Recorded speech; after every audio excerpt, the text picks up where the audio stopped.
As far as I'm concerned, as long as that same respect and recognition is not shown toward every one of our people in this country, it doesn't exist for me. And during the few moments that we have left, we want to have just an off-the-cuff chat between you and me. Us. We want to talk right down to earth in a language that everybody here can easily understand.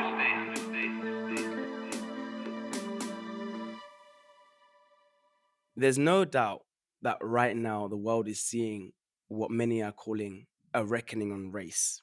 And in the language of Malcolm X, chickens do indeed come home to roost, meaning that the violence that you enact on other people will surely come and meet you in your backyard one day. And notwithstanding the irony of me quoting Thomas Jefferson when he said, "Indeed, I tremble for my country when I reflect that God is just and that his justice cannot sleep forever." So joining me today, I'm actually super excited for this episode, guys. This is someone I've come across on the internet, in interviews, and I've been quite inspired actually. So I'm very happy to have Dr. Adam Elliott-Cooper with me today. How are you, man? Very well, very well. Very happy to be here. Thank you. Thank you for joining me and taking your time. My first question initially then is, I think a lot of the time we speak about race is very much in the American context. And I think it's important that we, especially on the back of the Small Act series, I think it's very important that we have a race critique or race-based conversation rooted in the British context. So first and foremost, when speaking about the British context, what do you think are the main issues when it comes to race and understanding race and dealing with racism? So I think that we do certainly have a problem in the UK with a lot of British people in particular. I think feeling far more comfortable talking about racism as something which is an American problem, right? And Mm-hmm. creating the idea that over in Britain, we don't really have a problem with racism. We're mainly a class-based society, and that racism is this thing that maybe exists on the peripheries of society, and has only really arisen as a problem for Britain since the Windrush generation, right, when significant Mm-hmm. numbers of people from Britain's colonies and former colonies began to migrate in significant numbers in the post-war period. And I think that we can begin to, I think that the protests of the summer of this year, the reckoning, as you described it in your introduction, Yeah. has tried to force Britain to rethink that misinterpretation of racism. Because, of course, Mm-hmm. racism is a very British phenomenon and goes back much further than the Windrush generation. Because, of course, for most of Britain's history, it's been an empire. And being an Yes. empire meant that racial governance, racial hierarchies, forms of racial capitalism, forms of racial control over people, has been really fundamental to Britain and its power for as long as Britain's been around. Right? I mean, Britain was founded in 1707 when it already had colonies. It was already engaging in the transatlantic slave trade and the colonization Mm-hmm. of Africa and the Americas and parts of South Asia and what have you. And so the legacies of that imperial expansion and that colonial governance live with us today, whether it be policing and immigration and prisons, or whether it Mm-hmm. be housing and employment and healthcare, or within our education system and our social services. In every sphere of public life, those racialized legacies of centuries of imperialism continue to Mm-hmm. plague the way in which society is structured and reproduces the ways in which people are differently exploited, people differently experience state power and violence, and the ways in which As people are dehumanized across popular culture. Absolutely, I'm totally in agreement with you. So, I mean, you mentioned like the few areas when it comes to the judiciary system and the housing system when it comes to how Black people experience when they go to experience like doctor surgery, etc. So, kind of pinpointing and me playing a kind of a proxy. What do you say to those people? Kind of say it's just purely a class issue, nothing to do with race.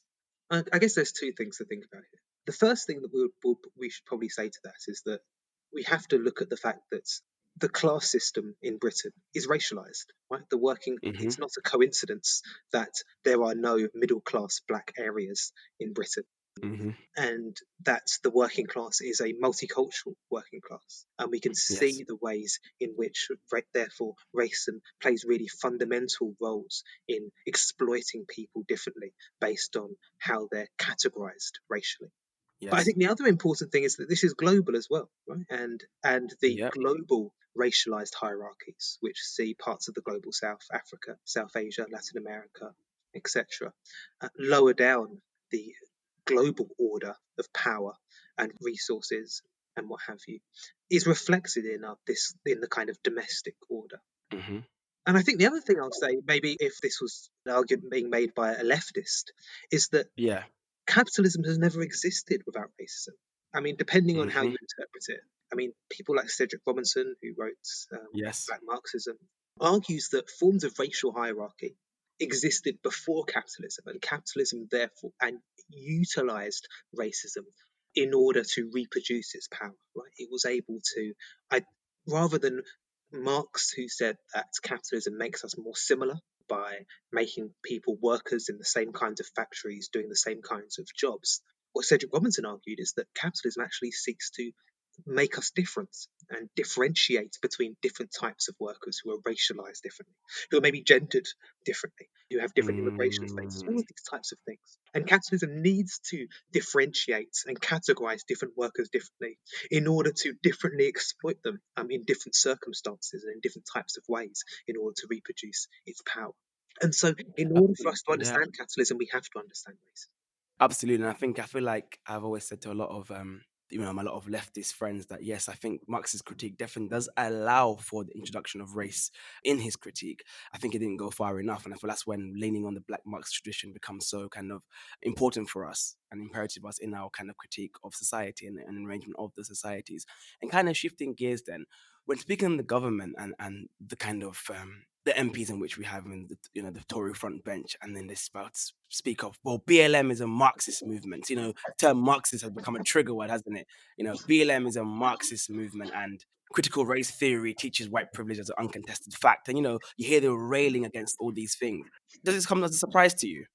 I wouldn't say it comes as a surprise to me necessarily, because I think there is a relatively long history of this type of, I guess it's often called red baiting during the Cold War, in Yes. which we saw people who associate with what we might consider to be revolutionary movements, whether they be associated with the Soviet Union or anti-colonialism, anti-racism, being identified as being fundamentally linked with some kind of sinister authoritarian cultive Yeah. institution. And so I think we should be unsurprised, therefore, that this type of effectively red baiting, framing Marxism in this very one dimensional way, associating it with the horrors of Stalinism and that particular aspect of the Soviet Union, associating Yes. it with authoritarianism rather than equality, associating it with an anti-democratic sentiment rather than a initiative which seeks to democratize our economy, is Yes. something that is pushed to great effect by both the mainstream press and mainstream politicians and other sections of power within our society. Absolutely, absolutely. I mean, the thing is that what I kind of want to just introduce into the conversation at this point, then, I know it's kind of a subject area in which you've been heavily involved in. When speaking of like how Black people are brutalized by the police, I think many of the times we root our conversations in America, and we root our conversations with the atrocities that we see are all too often captured on video and made viral. In your kind of understanding and research of the topic, is it as bad for Black people in the UK as it is in America in terms of how we encounter the law agency or police? I think we should be unsurprised that the racial violence in a settler colony like the United States is more intense than the racial violence in one of the old centres of empire like Britain or somewhere else in Western Yeah. Europe.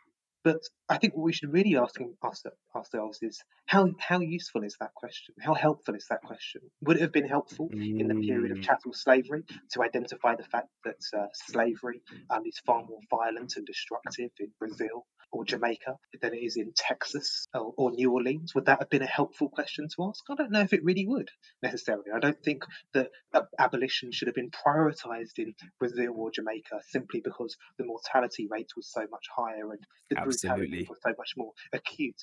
What's a far more useful question, and this is a question a lot of abolitionists were asking, well, how are these different systems of racial slavery connected? And how can the different Mm, movements of resistance against these systems of racial slavery identify these connections in order to strengthen their resistance? And I think that we should be asking comparable questions today about forms of racial violence in different parts of the world. Absolutely, absolutely. And kind of like speaking on what's in like popular discourse today, can you break down for our listeners defund the police and what that would look like or mean in the UK context? So, the campaign to defund the police emerges from a movement which identifies the fact that over the last 30 or 40 years in Britain and in the United States, the prison population has expanded enormously. Here in Britain, the prison Hmm. population has almost doubled since the 1980s. Women's prison population has more than doubled. We're incarcerating over twice as many women today as we were in the 1980s. And Wow. people are going to jail for more and more spurious reasons. And despite Hmm. this, we haven't had a significant improvement in community safety. We haven't had a significant increase in safety within our society. And so, what defunding the police argues is that the expansion of police and prison power has two fundamental problems. The first Hmm. problem is that it doesn't improve public safety. But the Yeah. second problem is that it actually brings more violence into marginalized communities, it actually brings more suffering. Um, Wow. and so, what we instead need to be thinking about are ways in which we can prevent the kinds of social problems that arise that lead to people going to prison in the first place. So, if you look at Oh, our prison if you population, just sort of interject that point, sorry, when you mean by bringing more violence into communities, could you expand on that point for me, please? yeah, sure. So let's think about it. We can think about bringing more violence in maybe two broad ways. The first Okay. is is the suffering that prison brings upon people. Right, incarcerating Hmm. people. If we look at our prison population, you'll our prison population is hugely overrepresented by people who have experienced mental health problems, or experienced child abuse, Wow. domestic Yeah. violence, people who've experienced homelessness or joblessness, people who have experienced addiction problems or school exclusion. All of these types of issues which are exacerbated, all these kind of social problems which are exacerbated by being incarcerated, right? These social problems aren't dealt with, right? The experience of mental health or trauma or violence or destitution isn't dealt with isn't effectively ameliorated through Hmm. incarceration. It's actually exacerbated, and that harm is worsened. So that's one way in which the police and prison system increases harm. But of course, the other way in which the police and prison system increases harm are the day-to-day indignities of policing, the stops and Yeah. searches, the arrests, the questioning, the raids on people's homes, the harassment, the violence, the brutality, all of these things as well. And so, what defunding the police therefore? So, go ahead. Did you want to ask a question? No, no, no, no, no, no, no. I was going to ask, do we understand defund the police here also as a means to abolition? Yeah, I'll get onto that.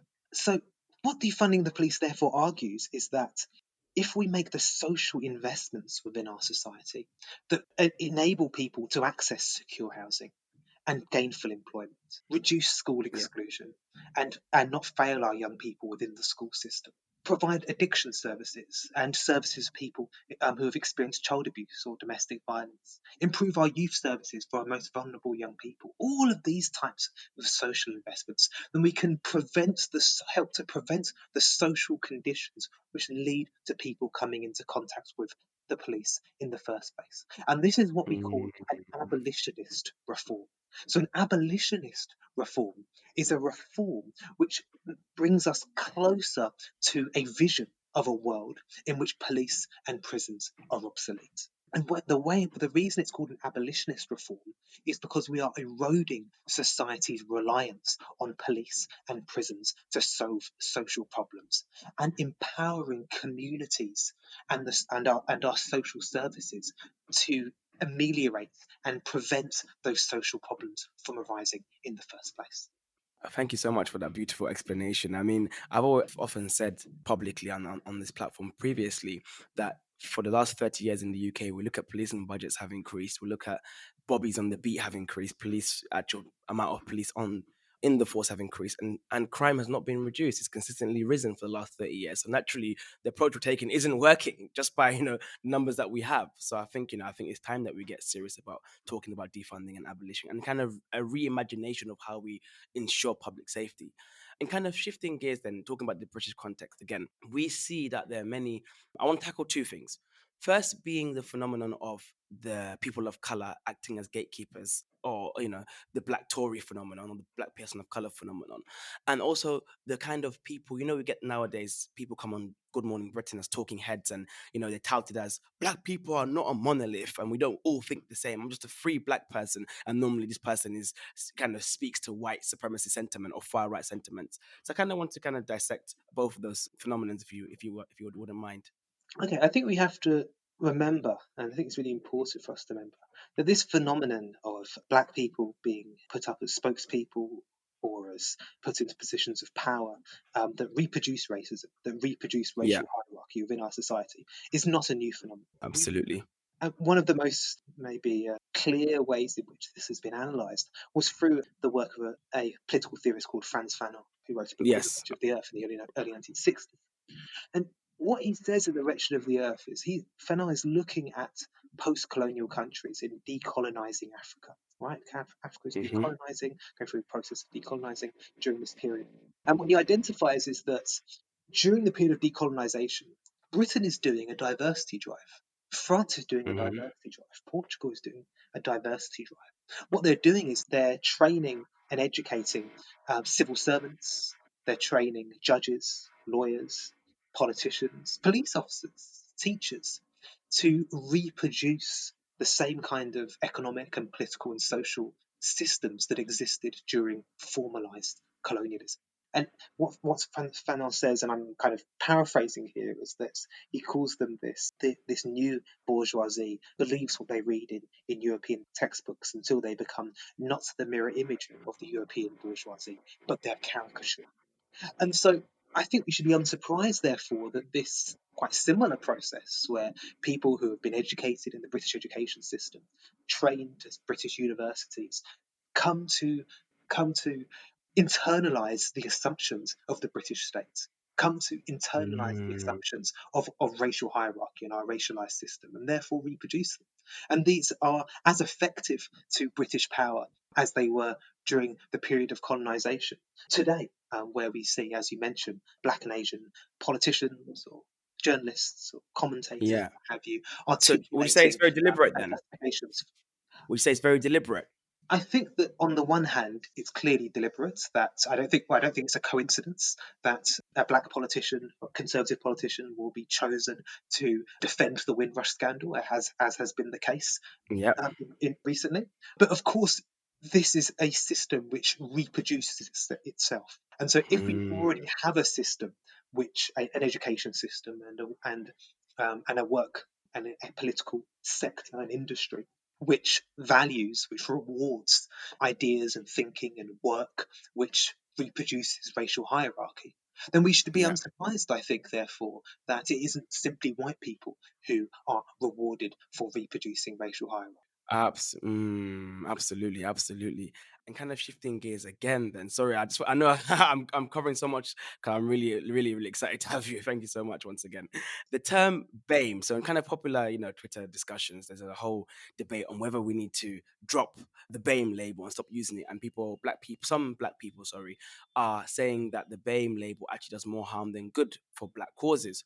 And then, naturally, when Priti Patel comes out and spouts something, about some nonsense, they'll say, "See, guys, this is why we need to drop BAME." So, in your understanding of the British context, do you think we should drop the term BAME, and does it help or kind of hurt the black cause? So BAME isn't really a term that I use, but I'm yet to Okay. really come across any of the critiques on Twitter that you mentioned particularly convincing. I mean, yes, we've Okay. seen Priti Patel come and say institute policies which are very harmful to black people, and therefore BAME is therefore apparently a very unhelpful term. But we also see a lot of black politicians Yep. come onto the television and defend the Windrush scandal. So should we therefore drop the term black because there are black people who clearly are not Absolutely. Yep. acting in the Yep. interests of the majority of black people? No. So I think therefore what we need to instead think about is the fact that black should be understood as a set of politics. And simply because mm, somebody is racialized as black doesn't mean that they engage in a form of black politics, right? And if we understand black politics as a set of politics which emerges in the world in the 1960s, right? Before the 1960s, no one really identified as black. In the yeah. 1960s, and it's part of a radical tradition of black people resisting racism, racial capitalism, imperialism, colonialism, and what have you. Yeah. Then I think that is a more useful way of understanding why these terms are, why the a better way of understanding these different terms. The reason that I don't use the term BAME isn't because it simply lumps a large number of kind of differently racialized people into one category. It's because it's simply the language of bureaucrats, right? BAME is a term that's kind of Exactly. No, I don't think none of us who are falling that category ever say, "Hey, I'm a BAME person." no. It's the language of the state. It's the language of bureaucrats. But I haven't really heard a coherent critique of BAME as something which emerges from the state and therefore something which we shouldn't reproduce because the state is the primary reproducer of racism. And I mean, I think a lot of black people complain about the term BAME being used because they're saying it conflates the black experience with the Asian experience. But Yeah. if we look at outcomes when it comes to employment and housing and education, black people and Bangladeshi and Pakistani people actually have far more in common than Bangladeshi and Pakistani people have with Indian people. And so Yep. the real inequality that exists within the BAME category isn't between black people and Asian people. It's between Bangladeshi and Pakistani people and Indian people. Yep. And so Bangladeshi and Pakistani people should, by such a logic, be complaining about the term South Asian because it doesn't help to explain their experience at all. Because the experience of a Bangladeshi person living in East London is very, very different to a lot of people of Indian heritage who may be members of the Conservative Party who you've mentioned Yeah. already in this podcast, for instance. But say, if we're doing a BAME politics, though, do you feel like that kind of slows or kind of damages the black cause in any way? I don't really know what BAME politics is, but I guess it's often been interpreted So, as so if I working for expand on their. that, then Sure. let's say, for example, we spoke about how the incarceration rates of, let's say, Pakistani Bengalis and black people, for example, are quite similar. Or let's say, for example, we find that black people are more likely to be stopped and searched, for example, and Pakistani people, and so are South Asians, however, not to the same degree. Or let's say exclusion of kind of children of Caribbean kids, or Caribbean kids, for example, Afro Caribbean kids, is a similar rate to kind of Pakistani and Bengali kids. So my point is that do we need to have a politic that is more focused on the black issues and deal with black issues first before we come together as a BAME category, or can we deal with it since they had such a massive overlap and they only kind of vary in degrees, as opposed to the issues are still the same? So I think this connects to your earlier question, which was about whether racism is worse in the United States than it is in Britain. Hmm. Simply because the racial violence is more pronounced in the United States than it is in Britain, doesn't necessarily mean that we should all be rallying behind people in the United States and then we'll deal with racism in Britain as a kind of second priority, right? We should therefore Yeah. deprioritize it. What's a far more useful question is, how are these different forms of racism connected? How is anti-Muslim racism connected to anti-black racism?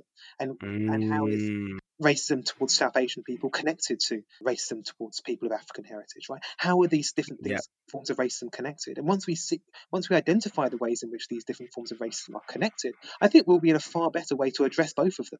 And I think that addressing racism in solidarity with other oppressed groups is the most effective and perhaps only way in Absolutely. which we can overthrow the systems of racialized hierarchy that exist within the world. Absolutely. Dr. Adam, you're spitting today. You're spitting today. My kind of final question I'm going to throw at you then is, if you're speaking to, I think you kind of answered it, but kind of, if you're speaking to a young black person who listening to this podcast and they kind of want to find their way in the world of politics and find their politics, what route should they take? Should they become a Marxist? Should they become a black nationalist? Should they become an Afro pessimist, Afro futurist? What would you say to a young black person trying to find their way in the world of politics and find flirting with different ideologies? Where should they go? Okay, well, I'm not going to tell people how to think. All I can tell people is what I think. And Yeah, I've been seduced by black nationalism and Afro pessimism in the past, Pan and it is Africanism. and it can be quite a seductive areas of thought and of seeing the world. But for me personally, I think it's fundamental to understand racism as something which is fundamentally linked to the system of exploitation, of capitalist exploitation. And what I mean by that is that capitalism is the way in which racism becomes material. It's the way in which racism becomes real, right? No one can. There's a really interesting quote from Kwame Ture, Stanley Carmichael, Yeah, who says that if a white man wants to lynch me, that's his problem. But if a white man has the power to lynch me, then it's my problem. And it's racism that makes the white man want to lynch me, but it's capitalism that gives the white man the power to lynch me, right? So And what he means by that is that whilst racism is the ideology or the system of governance or control that produces racial hierarchies, it's capitalism, right? The control over resources, of land, of states, that enables that racial hierarchy to be imposed and to be reproduced. And so understanding both of those of racism and capitalism needing each other in order to operate, I think is fundamentally important. And that's why I'm a black Marxist. I would identify as a black Marxist. Thank you so much for your time. I think you really, it's a heavy topic in such a short amount of time. I do hope to have it again sometimes. Guys, you are listening to The Malcolm Effect with Mamadou. Please like, comment, subscribe, be that on Apple Podcasts, Spotify, or on YouTube. I will post Dr. Adam's socials in the description of this episode. And lastly, I read you have a book coming out soon. Is that right? So May 2021, Black Resistance to British Policing, out with Manchester University Press. Awesome. Okay, guys, please keep an eye on that and make sure you cop that book. I know I certainly will. I hope I can get a signed copy. Take care, doctor. See you soon. Take care. Thank you.